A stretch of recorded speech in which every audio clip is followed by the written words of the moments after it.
ছিলেন, তিনি বলেছিলেন যে আমার রেজিনগরে বাড়ি, আমি কেন বেলডাঙ্গায় মসজিদ বানাতে যাব। তো রেজিনগরে বাড়ি, বেলডাঙ্গায় মসজিদ করা যাবে না। এটা কোন সাংবিধানিক কথা, কোন মুসলিমের কোরআন হাদিসের কথা? ভারতবর্ষের যে কোনো প্রান্তে মুসলমান তার নামাজ আদায় করার জন্য আল্লাহর ঘর মসজিদ বানাতে পারে, পারে কি পারে না? তাহলে এই যে ক্রস মুসলিম, ক্রস কেন বলছি? এই জনাব ফিয়াদ হাকিমের বাবা বাড়ি ছিল বিহারের গয়াতে।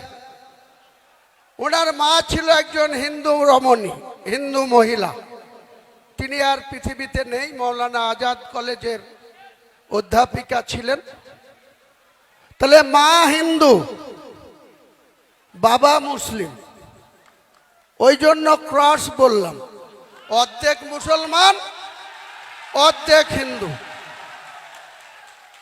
তিনি আমাকে সাসপেন্ড করার সময় এই মুর্শিদাবাদ জেলার একজন মন্ত্রী, যার কোনো কাজ নাই, কোনো ফাইল ইনিশিয়েট করতে পারেন না, তার দপ্তরের মাথায় বসে আছেন মাননীয় মুখ্যমন্ত্রী স্নেহধন্য অরূপ বিশ্বাস মহাশয়, পাওয়ার মিনিস্টার।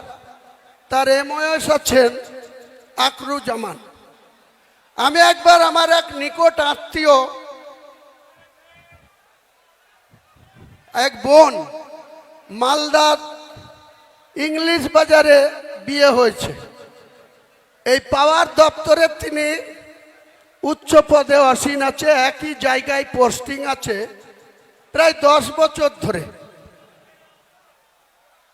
এই আকরুজ্জামান আমার বন্ধু, একসঙ্গে দীর্ঘদিন কংগ্রেস করেছি। ওর বাবা হাবিবুর রহমান জঙ্গিপুরের দীর্ঘদিন 4 বারের কংগ্রেস দলের এমএলএ ছিল। ও পেশায় অ্যাডভোকেট। ও প্রণব মুখার্জি প্রায়ত রাষ্ট্রপতি বা কংগ্রেস নেতা, ভারতবর্ষের বিভিন্ন পদে ছিলেন। সেই প্রণব বাবুর খুব স্নেহধন্য ছিল। আমরাও একসময় প্রণব বাবুর খুব স্নেহধন্য ছিলাম। আমার বাড়ি থেকে বীরভূমের কিন্নাহারের প্রণব মুখার্জির বাড়ি মিরিটি গ্রাম, ঠিক 32 কিলোমিটার। প্রণববাবু যখনই কিন্নাহারে দুর্গাপুজোতে নিজের বাড়িতে আসতেন, সে রাষ্ট্রপতি থাকাকালীন বলুন, আর ফাইন্যান্স মিনিস্টার থাকাকালীন বলুন, ফরেন মিনিস্টার থাকাকালীন বলুন, ডিফেন্স মিনিস্টার থাকাকালীন বলুন, যোজনা কমিশনের ভাইস চেয়ারম্যান থাকাকালীন বলুন, প্রণববাবু কিন্তু বাড়িতে দুর্গাপুজোতে আসলেই আমাদেরকে খুব স্নেহ করে পুজোতে ইনভাইট করতেন। আমিও ঠিক টাইম বের করে, প্রণববাবু বলেছেন তাই মিরেটির বাড়িতে চলে যেতাম। এত আন্তরিকতা ওনার ছিল। পুজোর ব্যস্ততা, নিজেই পুজোর মন্ত্র পড়ছেন, তার মধ্যে চারিদিকে চোখ রেখে আমাদেরকে বলতেন, হুমায়ুন না খেয়ে যাবি না, গৃহস্থের অকল্যাণ হবে। এই ছিল প্রণব মুখার্জি। আমার 43 বছরের রাজনৈতিক জীবনে আমার বাড়িতে 1996 সালে বাংলার বিখ্যাত মুখ্যমন্ত্রী, যিনার সেই সময় জরুরি অবস্থা পালন করেছিলেন ইন্দিরা গান্ধীর নির্দেশে। 1974 সালে ভারতের প্রধানমন্ত্রী ছিলেন ইন্দিরা গান্ধী, বাংলার মুখ্যমন্ত্রী ছিলেন সিদ্ধার্থ শঙ্কর রায়। তিনিও আমার বাড়িতে এসছেন। 1996 সালে বহরমপুর লোকসভায় কন্টেস্ট করতেছে তিনি এবং তিনার স্ত্রী, তিনি প্রখ্যাত আইনজীবী ছিলেন, ব্যারিস্টার ছিলেন সিদ্ধার্থ শঙ্কর রায়। 71 থেকে 77 বাংলার মুখ্যমন্ত্রী ছিলেন। তার স্ত্রী মায়া রায়ও আমার বাড়িতে এসেছিলেন। প্রণববাবু আমার বাড়িতে এসছেন। অধীরবাবু 1996 সাল থেকে 2012 সাল শুধু 100 বার এসছেন, 100 বার। শুধু আসেননি, বাড়িতে লাঞ্চ করেছেন, কখনো ডিনার করেছেন, কখনো আমার সঙ্গে খুব সুন্দর আলোচনা হয়েছে। এই পরিবেশে আমাদের রাজনীতিটা মুর্শিদাবাদে করতাম। নিয়তি কখনো কখনো মানুষের মৃত্যু দেয় অ্যাক্সিডেন্টে, কখনো কখনো কারোর সঙ্গে সম্পর্ক বিচ্ছেদ ঘটিয়ে দেয় কোনো একটা ছোট্ট কারণে। তাই অধীর বাবুর পারিবারিক কিছু সমস্যার সম্মুখীন হয়ে আমাকে 2012 সালের 16ই নভেম্বর, যেদিন কংগ্রেস দলটা ছেড়েছিলাম, সেদিন আমি কংগ্রেস দলের 5টা পোস্ট হোল্ড করতাম। মুর্শিদাবাদ জেলায় কিষাণ কংগ্রেসের সভাপতি ছিলাম, মুর্শিদাবাদ জেলায় অধীর বাবুর কমিটিতে জেনারেল সেক্রেটারি ছিলাম, মুর্শিদাবাদ জেলার বেলডাঙ্গা 2 ব্লকের 11টা অঞ্চলের ব্লক সভাপতি ছিলাম, মুর্শিদাবাদ জেলায় অধীর বাবুর এমপি ল্যাডসের চেয়ারম্যান ছিলাম, ডেভেলপমেন্টটা দেখতাম।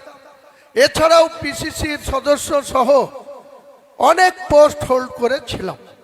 কিন্তু আমি যখন সিদ্ধান্ত নিলাম যে আমি আর কংগ্রেস দলটা করতে পারছি না, কেন জানেন? অধীর বাবুর বাড়ির লোকরা আমাকে জাত তুলে অপমান করেছিল, জাত তুলে কথা বলেছিল। আমি অধীর বাবুকে বলেছিলাম, আমি এ কথা শুনতে রাজি নই। আপনি কংগ্রেসের দলের সভাপতি, এমপি, আমি কংগ্রেসের নির্বাচিত এমএলএ, এতগুলা পোস্ট হোল্ড করে আছি। আমি নিঃস্বার্থে মানুষের জন্য রাজনীতি করি। আমার টাকার প্রয়োজন, সেটা ব্যবসা করে রোজগার করি। কারোর সঙ্গে মিথ্যাচার করে কোনো পয়সা কোনো দিন রোজগার করিনি। ছোট থেকেই ব্যবসা করেছি, পড়াশোনা চালাতে চালাতে এই ব্যবসা করেছি। আমি আমার বাবার 5 সন্তান, আমাদের 3টে বোন, 5টা ভাই, আমি ছোট। তা আমরা কোনোদিন জীবনে অন্যায় জেনে বুঝে করিনি, কখনো অজান্তে হতে পারে। মহান আল্লাহ তাআলা সেটা দেখেন, তিনি নিশ্চয়ই ক্ষমা করবেন, তিনি শাস্তি দিলে দেবেন।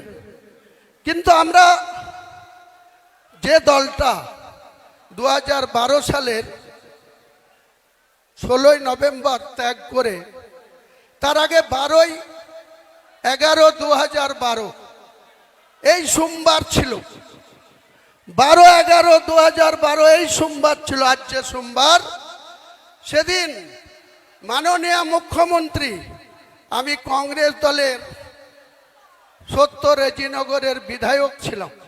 আমার টার্মস নিশ্চয়ই 5 বছরের জন্য আমাকে মানুষ ভোট দিয়েছিল। মুকুল রায়ের মাধ্যমে রাইটার্স বিল্ডিং এ সেদিন মমতা বন্দ্যোপাধ্যায় আমাকে ডেকে পাঠালেন। আমি বিধানসভার ফুড কমিটির চেয়ারম্যান ছিলেন বজবজের এমএলএ অশোক দেব, তার সঙ্গে মিটিং করছিলাম। ঠিক সোমবার 12/11/2012 মুকুল রায় আমাকে তার লালবাতিওয়ালা গাড়িতে বিধানসভা থেকে তুলে নিয়ে আমাকে রাইটার্সে নিয়ে গেলেন। রাইটার্সে মুখ্যমন্ত্রী সবসময় কাজে ব্যস্ত থাকেন, তিনার অনেক ব্যস্ততা। তার মধ্যে দিয়েই আমাকে 35 মিনিট সময় দিলেন এন্টি চেম্বারে। উনি আর ওনার সেক্রেটারি গৌতম সান্যাল, আজও আছে তার পিছনে, গৌতম সান্যাল আর আমি আর উনি,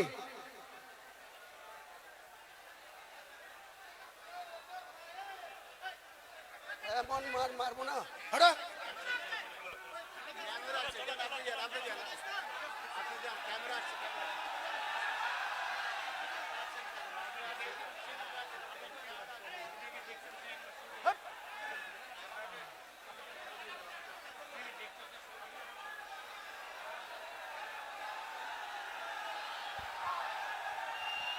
তো আমি সেদিন মমতা বন্দ্যোপাধ্যায়ের সঙ্গে কোনো কিছু চাইনি, মন্ত্রী হতে চাইনি। আমি বলেছিলাম আমি কংগ্রেস দলের বিধায়ক, উনি 2011 সালে উনি কংগ্রেসের সঙ্গে জোট করেছিলেন। উনার দলের প্রার্থী জিতেছিল 182, কংগ্রেস 65টা সিটে লড়ে 42 জন। 42 জনের মধ্যে আমি হুমায়ুন কবির 70 রেজিনগরে ছিলাম। আর এই মুর্শিদাবাদে মমতা ব্যানার্জির দলের একটা মাত্র প্রার্থী জিতেছিল 2011, সাগরদিঘি সুব্রত সাহা, তাও আর মাত্র 48,000 ভোট পেয়ে। কেন 48,000 ভোট পেয়ে জিতলেন? তার এগেইনস্টে 3টে মুসলিম প্রার্থী ছিল। একজন নির্দল না, আসামের আজমল সাহেবের পার্টির প্রার্থী ছিল, একটা সিপিএম ছিল, একটা কংগ্রেস ছিল। চুপেন, একটু থামুন, আমি আধ ঘন্টায় বলে শেষ করে দেবো। সবাই একটু থামুন, সবাই থামুন, কথা বললে আমার অসুবিধা হচ্ছে, চুপচাপ থাকুন। তো সেদিনকে মাত্র 48,000 ভোট পেয়ে এই 22টা বিধানসভার মধ্যে সাগরদিঘি বিধানসভাটা তৃণমূল পেয়েছিল। তাহলে তৃণমূল নামক দলের কি শক্তি ছিল মুর্শিদাবাদ জেলায়, আপনারা একটু ঠান্ডা মাথায় চিন্তা করুন। বাংলার মুখ্যমন্ত্রী হয়েছেন, কিন্তু এই মুর্শিদাবাদে আজকে যিনি বেলডাঙ্গার এমএলএ, আজকে যিনি রেজিনগরের এমএলএ, 2011-তে এদের কোনো এমএলএর কন্টেস্টিং তালিকায় না কংগ্রেসে না তৃণমূলে কোনো পার্টির সঙ্গে কোনো এরা তালিকাভুক্ত ছিল না। বেলডাঙ্গায় কে ছিল? শফিউজ্জামান। রেজিনগরে কে ছিল? হুমায়ুন কবির। রানীনগরে কে ছিল? ফিরোজা বেগম। মুর্শিদাবাদে কে ছিল? শাউনি সিংহ রায়। রঘুনাথগঞ্জে কে ছিল? আকরুজ্জামান। ফারাক্কায় কে ছিল? প্রায়ত মইনুল হক। এইরকম করে আমরা 22টা সিটে লড়ে 14টা জিতেছিলাম। আর যে লেমফোর্ড, যে মার্ক্সবাদী কমিউনিস্ট পার্টির নেতৃত্বে 13 জোটের প্রার্থী 34 বছর সরকার চালিয়েছিল, তাদের মাত্র 7টা সিট জিতেছিল। একটা মাত্র তৃণমূলের জোড়া ফুলে মাত্র 48,000 ভোট পেয়ে তিনি নির্বাচিত হয়েছিলেন, তিনাকেই মন্ত্রী করে দিলেন। 2016-তে কি হলো? যে হুমায়ুন কবির 2012-তে বিনা শর্তে কোনো কন্ডিশন ছাড়াই নিজের বিধায়ক পদটা তুচ্ছ করে দিয়ে মমতা বন্দ্যোপাধ্যায়ের উপরে আস্থা ভরসা রেখে মুকুল রায় আমাকে ওনার চেম্বারে ঢুকিয়ে দিয়ে বাইরে চলে আসলেন। সাক্ষী শুধু তার গৌতম সান্যাল আর তিনি নিজে। আমি আজকে আবার একবার মমতা ব্যানার্জিকে চ্যালেঞ্জ করছি, আপনার যদি সত্যি কথা বলার মানুষের কাছে সৎ সাহস থাকে, তাহলে আপনার প্রিয় চ্যানেল 18 একদিন আপনি বসুন, বিশ্ববাবু মজুমদার বসবে আর আপনি বসবেন আর আমি বসবো আমি। আপনি বাংলার মানুষকে কতটা মিথ্যাচার করেন সেদিন প্রকাশ পাবে। বাংলার মানুষ দেখবে, ভারতবর্ষের মানুষ দেখবে যে আপনি মানুষকে ইউজ অ্যান্ড থ্রো, কাজের সময় কাজী আর কাজ ফুরালে পাঁচি।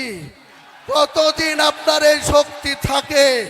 মমতা বন্দ্যোপাধ্যায়কে আমি চ্যালেঞ্জ করছি, আপনার সৎ সাহস থাকলে, সততা থাকলে আপনি বিশ্ববাবুকে ডেট দেন, আপনার সময় মতো বের করুন। আমাকে ডাকলেই বিশ্ববাবু মেসেজ দিলেই আমি কলকাতায় চলে যাব, স্টুডিওতে বসবো। আপনার সঙ্গে যদি আমি কোনো গদ্দারি করে থাকি, কোন রকম কোনো অসহযোগিতা করে থাকি, নিশ্চয়ই আপনি বলবেন। আর আপনি আমার সঙ্গে কতটা মিথ্যাচার করেছেন, কত রকম মিথ্যাচার করেছেন, সেদিন বাংলার মানুষকে একবার নতুন করে আর একবার মনে পড়াবো, জানাবো। সিদ্ধান্ত নেওয়ার মালিক বাংলার জনগণ, সিদ্ধান্ত বাংলার মানুষ নেবে। আপনি আমাকে বলছেন গদ্দার। আপনি রাতের অন্ধকারে মালদা থেকে এসে আপনি আমাকে সাসপেন্ড করার কার সাথে কথা বললেন? লালগুলার বিধায়ক মোহাম্মদ আলী, ওই রঘুনাথগঞ্জের বিধায়ক মন্ত্রী আকরুজ্জামান, মুর্শিদাবাদের এমপি আবু তাহের খান, বহরমপুর পৌরসভার পৌরপিতা নাড়ুগোপাল মুখার্জি, কাঁদির বিধায়ক সাংগঠনিক সভাপতি অপূর্ব সরকার, তাদের সঙ্গে বসে আলোচনা করে বললেন যে হুমায়ুন কবিরকে যদি দল থেকে সাসপেন্ড করি বা বের করে দিই মুর্শিদাবাদের ক্ষতি হবে। তারা নির্দ্বিধায় বলে দিল কোনো ক্ষতি হবে না। আমি মমতা ব্যানার্জি আপনাকে মুর্শিদাবাদে 2011-তে একটা পেয়েছিলেন, আর 2004-এ আমাকে প্রার্থী না দিয়ে শুভেন্দুর কথায় 22টা প্রার্থী দিয়ে 4টে জিতেছিলেন। আর হুমায়ুন কবির আবার আপনার হাতে পায়ে ধরে এই তৃণমূলে এসে 20টা পায়ে দিয়েছিলাম। আজকে চ্যালেঞ্জ আমার, কোন শক্তি থাকলে মুর্শিদাবাদে আপনি খাতা খুলে দেখাবেন। মুর্শিদাবাদে 22টা সিটে আপনি খাতা খুলবেন। 2 বিজেপি আছে, বিজেপি হয়তো 2-1টা সিট বাড়িয়ে নিতে পারে। তাদের যা কৌশল, তাদের যা অর্থবল, তাদের যা কৌশল অবলম্বন করে চলছে। কিন্তু আমি চ্যালেঞ্জ করছি, আমি বেঁচে থাকলে মমতা বন্দ্যোপাধ্যায় জুড়া ফুলের জিরো করব, জিরো করব, জিরো করব। আর ওই করিমপুরে লাত খাওয়া নেতা জয়প্রকাশ মজুমদার, ও আমার কাছে রাজনীতিতে নকরযোগ্য না। একটা লুঙ্গি পড়া লোকের লাত খেয়ে সে তৃণমূলের নেতাদের হাতে পায়ে ধরে সহকারী সভাপতি হয়ে বড় বড় লেকচার মারছে। আবার আরেকজন আছে, তার কথা তো বলতেই আমার ঘৃণা লাগে, কুণাল ঘোষ না ছিনাল ঘোষ। এই কুণাল ঘোষ আবার বলছে ক্ষমতা থাকলে ব্রিগেডে করে দেখাক। হ্যাঁ কুণাল ঘোষ, হ্যাঁ মমতা ব্যানার্জি, তোমাদেরকে আগামী জানুয়ারি মাসে আমি ব্রিগেড ময়দানে সভা করে দেখাবো। তোমাদের রাজনৈতিক মৃত্যু ঘণ্টা সেদিন বাজিয়ে দিব কলকাতার ব্রিগেড। পারলে তোমরা ঠেকিয়ে নিও, পারলে হুমায়ুন কবিরকে রুখে দিবা। আমি তারিখ ঘোষণা করছি না, 31শে জানুয়ারির আগেই হবে। জানুয়ারি মাস পার হতে দেব না, কারণ আপনারা জানেন ব্রিগেড মাঠটা সেন্ট্রাল গভর্নমেন্টের আন্ডারে, তাদের এনওসি নিতে হবে। এনওসি তো অনেক কিছু আটকাবার চেষ্টা করবে, সে আমি নিশ্চয়ই চেষ্টা চরিত্র করে যদি আমি এনওসি পাই ব্রিগেডেই। আপনি এক সময় মমতা ব্যানার্জিকে কি বলেছিলেন? চোরের রানী বলেছিলেন। সারদাতে যখন আপনি 3.5 বছর জেল খেটেছিলেন, তখন মমতা বন্দ্যোপাধ্যায়ের গ্রেপ্তার চেয়েছিলেন। কে চেয়েছিল? হুমায়ুন কবির চেয়েছিল না কোনো মুসলিম চেয়েছিল? আপনি কুণাল ঘোষ চেয়েছিলেন, মমতাকে চোরের রানী বলেছিলেন। আমি বলিনি, হুমায়ুন কবির বলেনি, বাংলার কোনো মুসলমান সম্প্রদায় মমতা বন্দ্যোপাধ্যায়কে চোর বলেনি, কিন্তু আপনারা বলেছিলেন। আর মমতা বন্দ্যোপাধ্যায় এত গুণবলিতে ভরা, যে যত বেশি গাল দেবে তার অত বেশি প্রমোশন হবে মমতা ব্যানার্জির কাছে। যে যত বেশি ওকে গাল দেবে, মমতা ব্যানার্জি, বুদ্ধবাবু আজকার পৃথিবীতে নেই।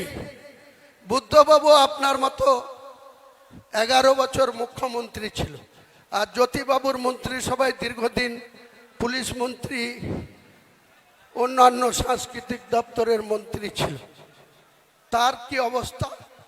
তার একটা মাত্র মেয়ে, তার স্ত্রীর নাম মীরা ভট্টাচার্য। তিনারা কোন জায়গায় থাকতেন? বালিগঞ্জ একটা সরকারি ছোট্ট ফ্ল্যাটে, যেখানে কংগ্রেস নেতা প্রদীপ ভট্টাচার্যও থাকে, বুদ্ধবাবুও থাকতেন। আজকে আপনি বলেন সততার প্রতীক। 30B হরিশ চ্যাটার্জি স্ট্রিটে আপনার কতটা, আপনার বাবার নামে কতটা সম্পত্তি ছিল আপনি দেখাতে পারবেন? বাংলার মানুষের ভোট নিয়ে মুখ্যমন্ত্রীর চেয়ারে বসে আপনার পরিবারের প্রত্যেকটা সদস্য ফুলে ফিপে একদম আকাশ ছোঁয়া জায়গায় পৌঁছে গেছে। আর আপনি বাংলার মানুষের জন্য যেদিন 13 মে 2011 বুদ্ধবাবুদের পরাজয় ঘটেছিল, 7 দিন পরে 20 মে আপনি বাংলার মুখ্যমন্ত্রী হয়েছিলেন।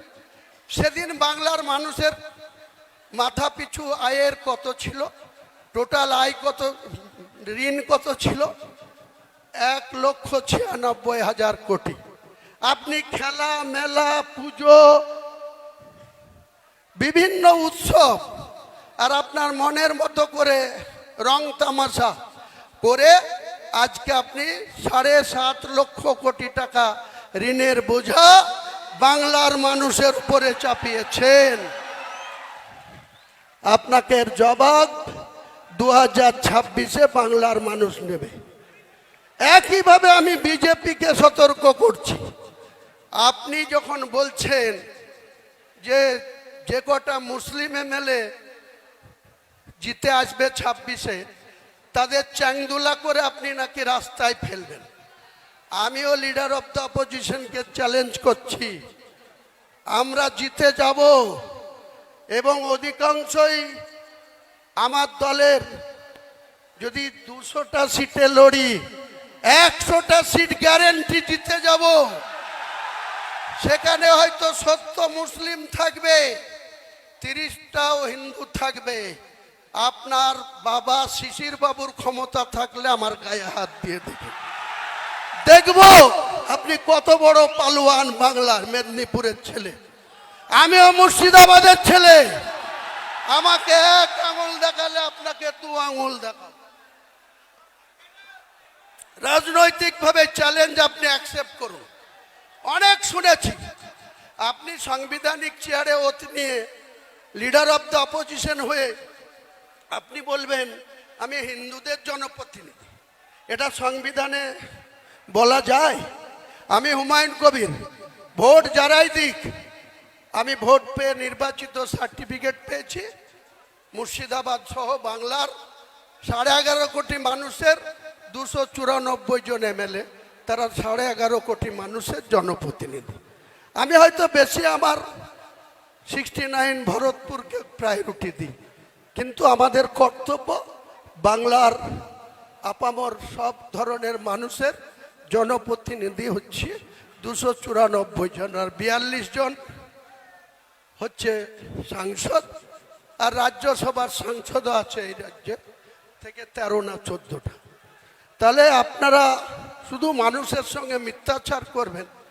মুসলমানদেরকে আমাদের একজন বলছিলেন, আমাদের মেদিনীপুরের পশ্চিমের যিনি সভাপতি, যে মুসলমানদেরকে আপনি বলছেন দুধেল গায়। কি দিয়েছেন মুসলমানদের আপনি? কিছু মুসলমান আছে 1 মাস ব্যাপী রোজা রাখার পর আমাদের খুশির ঈদের জন্য গোটা বাংলা না গোটা ভারতবর্ষে জমা মসজিদ থেকে শুরু করে ভারতবর্ষের মুসলিমরা, পুরুষ মানুষরা ঈদের ময়দানে নামাজ পড়তে যায়। সেখানে কোথাও মহিলাদের এন্ট্রি নেই। 10 বছরের নিচে বাচ্চারা যায় খুশির ঈদে, কিন্তু প্রাপ্তবয়স্ক কোনো মহিলা ঈদের ময়দানে যাওয়া নিষেধ আছে। কিছু মুনাফেক বাক্কা মুসলমানকে হাত করে আপনি ঈদের ময়দানে গিয়ে আপনি বড় বড় হিজাব পরে ভাষণ দেবেন, আর মুসলিমদের উন্নয়ন হয়ে গেল?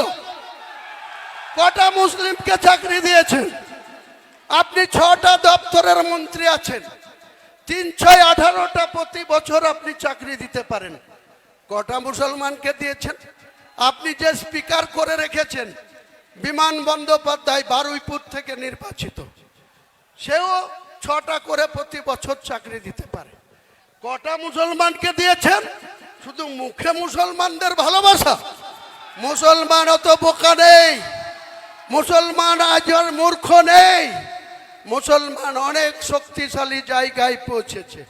একটা কথা আছে না কবিগুরুর, তোমাকে বধিবে যে গোকুলে বাড়িছে সে। মুসলমানরা তোমাকে জবাব দেবে।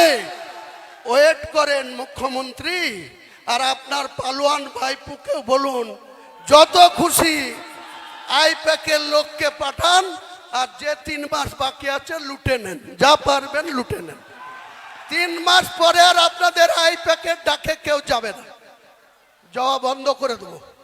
মুর্শিদাবাদে এখন থেকেই বন্ধ হয়ে যাবে, আর রাজ্যেও বন্ধ করে দেব। আর আপনার আইপ্যাক আছে, আপনি যে টাকা খরচ করে আইপ্যাককে রেখেছেন, এর আগে একজন প্রশান্ত কিশোর, তিনাকে 2020 সালে কত কোটি টাকা চুক্তি করে নিয়ে এসেছিলেন।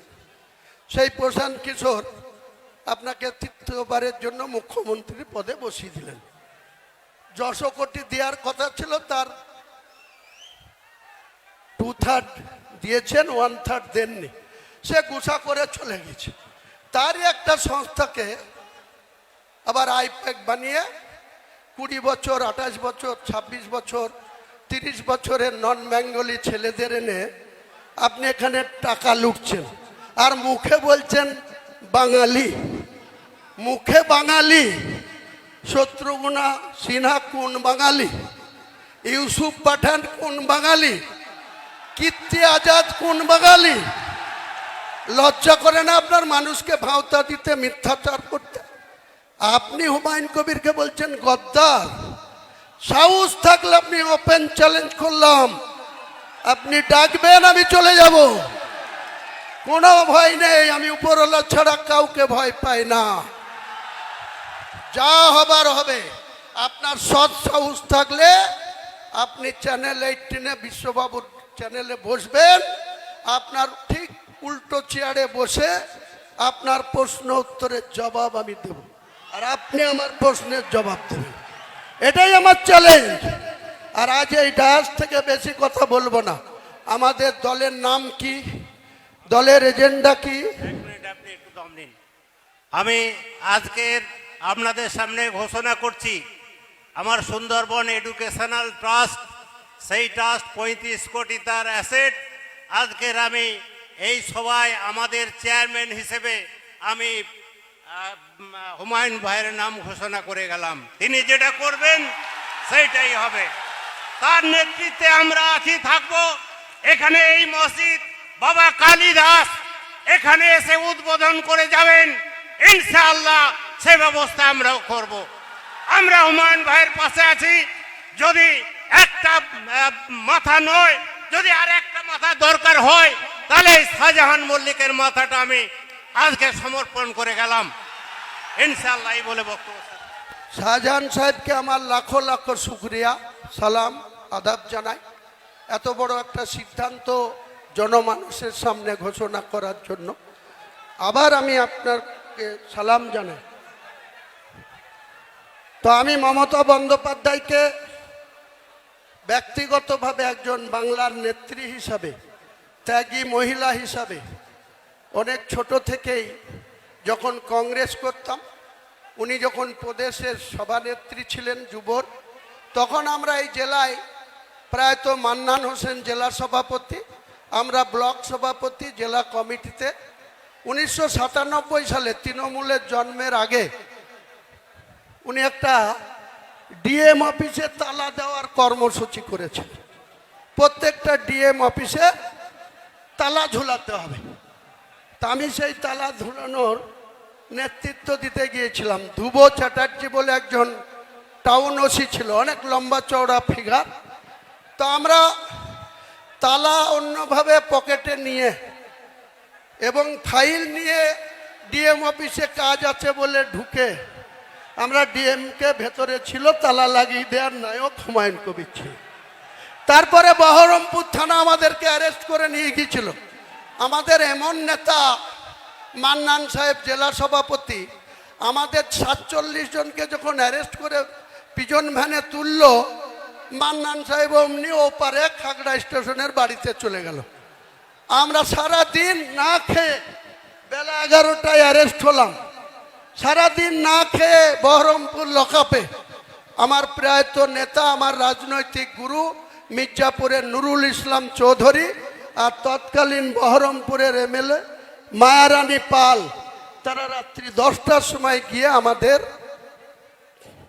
জামিন করে নিয়ে আসলো। তা আপনি সেই দলের নেতৃত্ব, আপনি সে তখন কি করতেন এত ইতিহাস আমার জানা আছে। আমার মনেও আল্লাহ অনেক রেখে দিয়েছে, আমার মেমোরি অনেক সাপ আছে, ডেট তারিখ সময় সাল সব আমি বলতে পারি ঘন্টার পর ঘন্টা।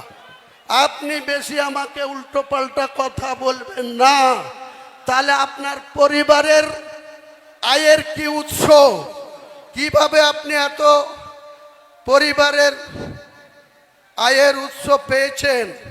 এমনিতেই তো কাঠগড়ায় আছেন, পরিবারের সদস্যরা প্যানিকে ঘুমায় রাত্রেবেলায়, সুস্থভাবে আমাদের মতো কৃষকদের মতো সাধারণ মানুষের মতো ঘুমাতে পারে না। 200 জন পুলিশ লাগে আপনার ভাইপোকে রাত্রি বাস করতে।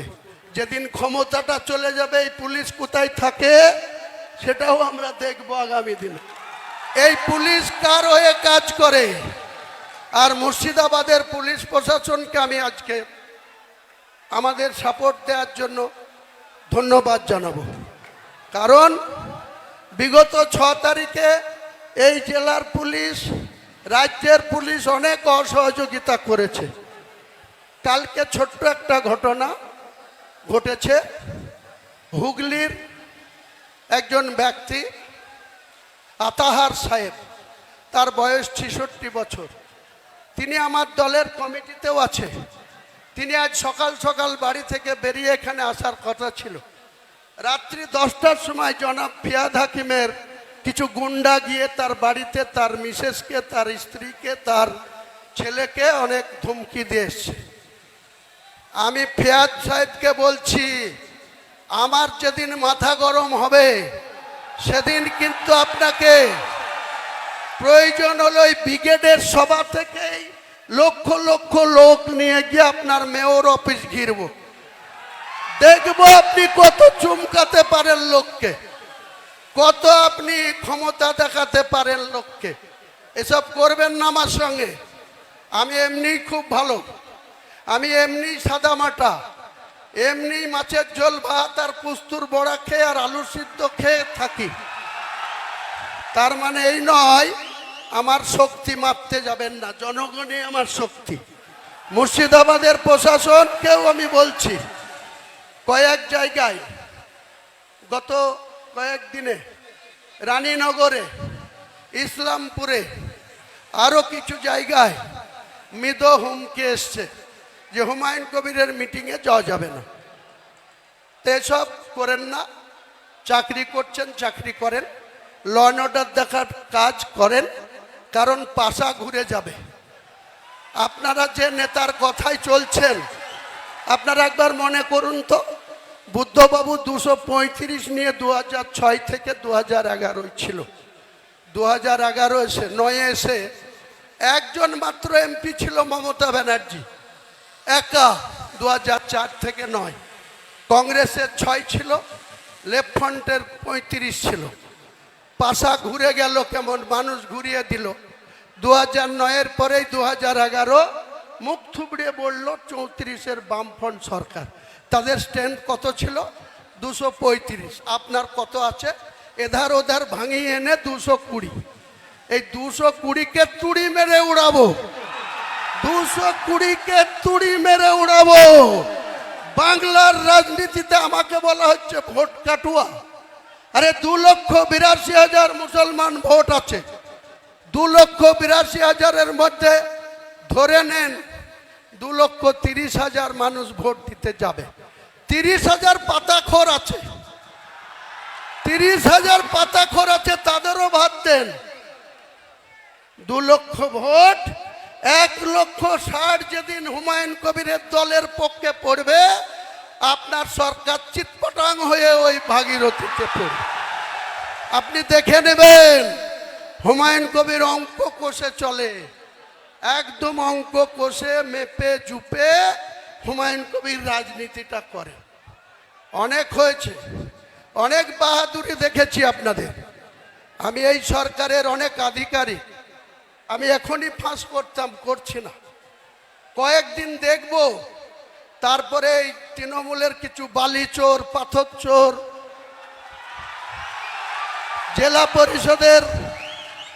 জেলা পরিষদের সেক্রেটারি ডাইরেক্ট কন্ট্রাক্টরদের সাথে 1.5 কোটি টাকা গুনে নিচ্ছে। ফুটেজ রেখে দিয়েছি, অপেক্ষা করো বাবা গো। তারপরে 10 লক্ষ টাকা আবার অ্যাকাউন্টে নিয়েছে। এত বড় স্পর্ধা। আর মমতা হচ্ছে সতী সাত্রী সাবিত্রী, নেত্রী হচ্ছে খুব সতী সাত্রী সাবিত্রী। আপনার দলের আধিকারিকদের এত স্পর্ধা হয় কোথা থেকে? কোথা থেকে হয় মুর্শিদাবাদের মানুষের অর্থকে এইভাবে লুট করা? যান বীরভূম, পাথরের খাদান থেকে একটা পাথরের ডাম্পার লোড হয়ে আসছে। গোটা বীরভূমের থানাগুলো আসতে মাত্র 4,000 টাকা খরচা হয়। যেই মুর্শিদাবাদের বেলগ্রাম ঢুকবে বড়ুয়া থানায়, শুরু হয়ে যাবে একাই একটা থানাতে 4,000। যেই কাঁদি আসবে, এক মহান মাতব্বর আছে মৃণাল সিনহা, কাঁদির আইসি, অমনি তার পাওয়ার 6,000 টাকা লাগবে গাড়ি পিছু। তাহলে 4 আর 6 10,000। বহরমপুর এসে হেডকোয়ার্টার, সেটা আবার নেমে যায় 2,000। এই তুলাবাজির ভাগ কে নেয়? তুলাবাজির ভাগ কোথায় যায়?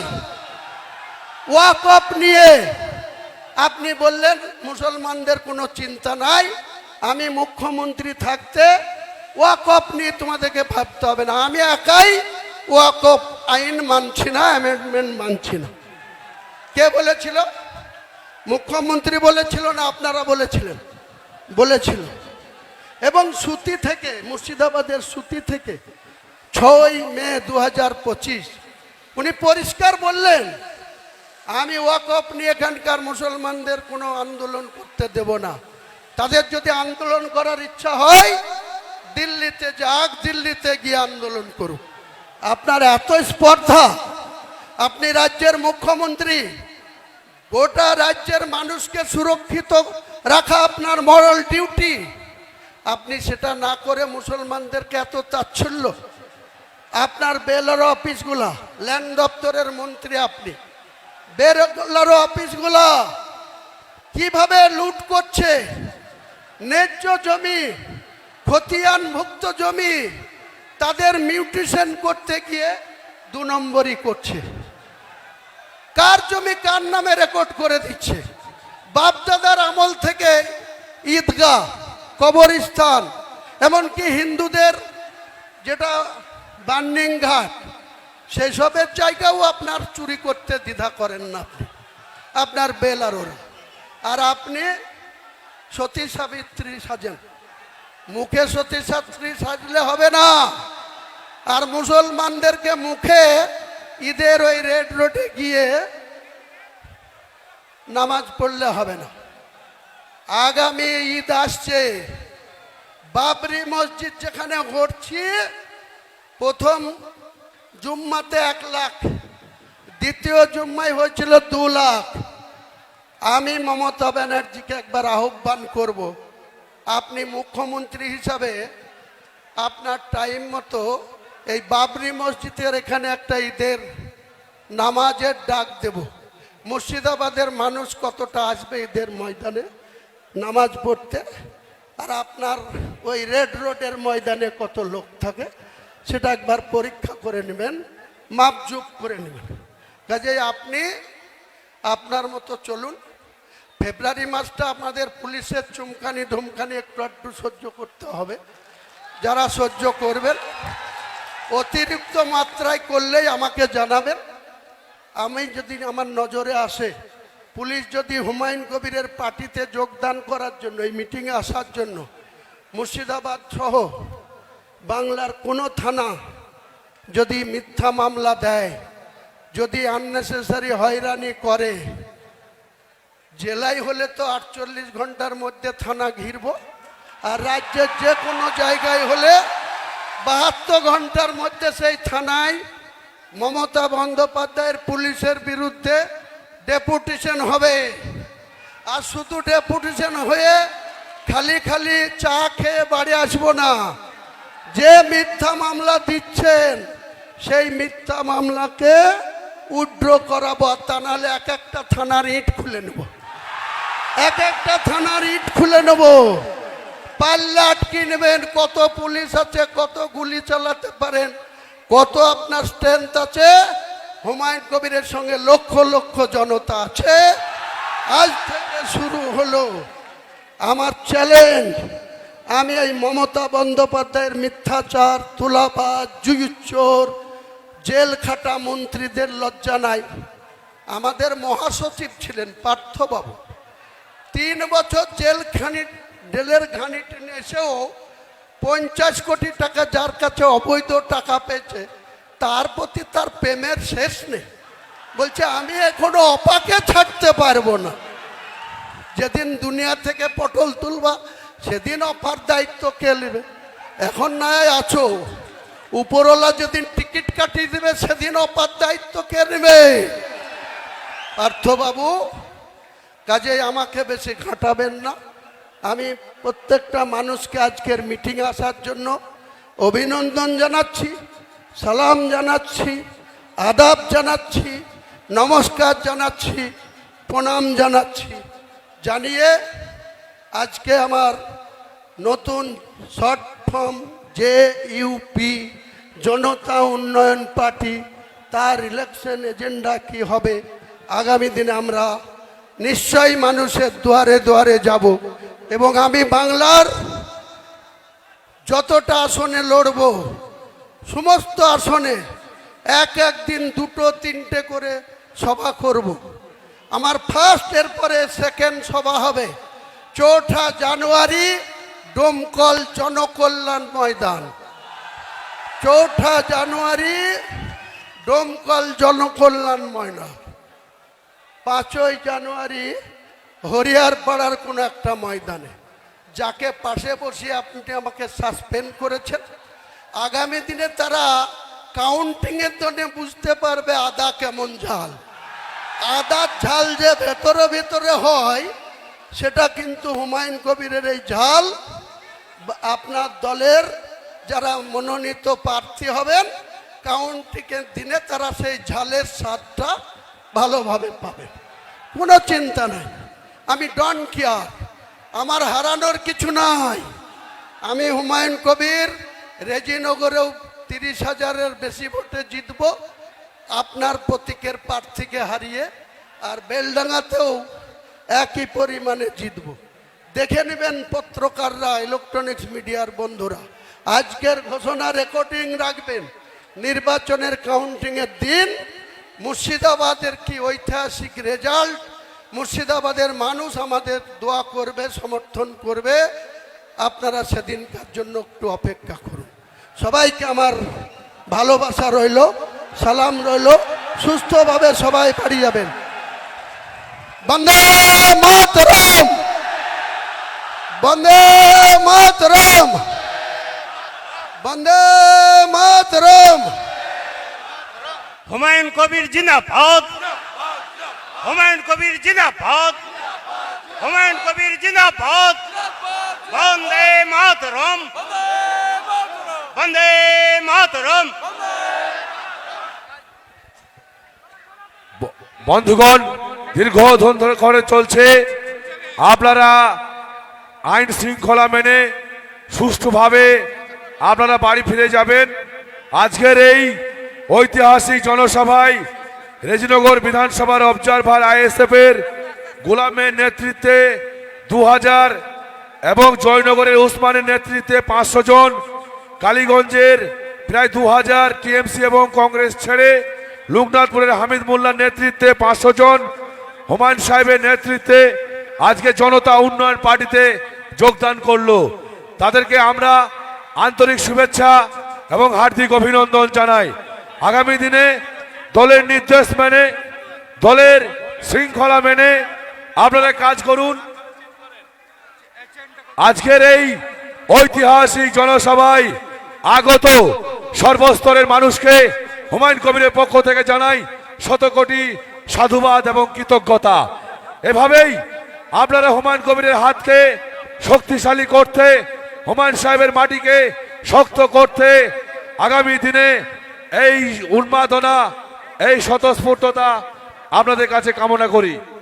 নারায়ণ তাকবীর, নারায়ণ তাকবীর, নারায়ণ তাকবীর।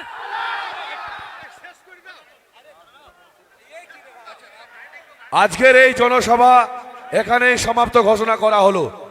আপনারা সুশৃঙ্খলভাবে শান্তিপূর্ণভাবে বাড়ি চলে যান।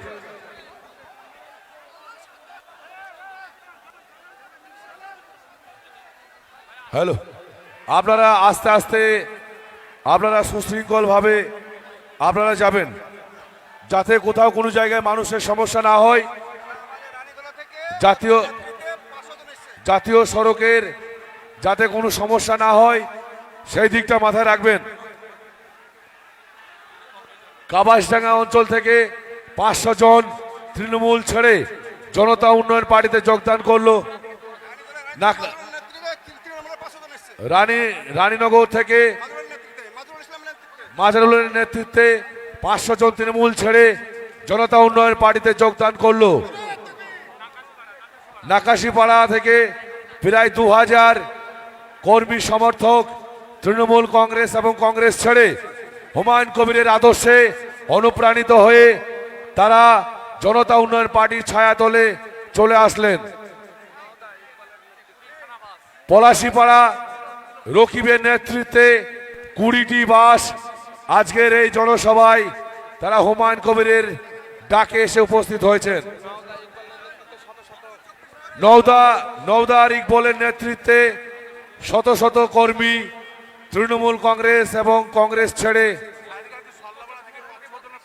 আজকে যোগদান করলো। উত্তর 24 পরগনা থেকে প্রায় 3000 কর্মী তৃণমূল কংগ্রেস এবং কংগ্রেস ছেড়ে হুমায়ুন সাহেবের নেতৃত্বে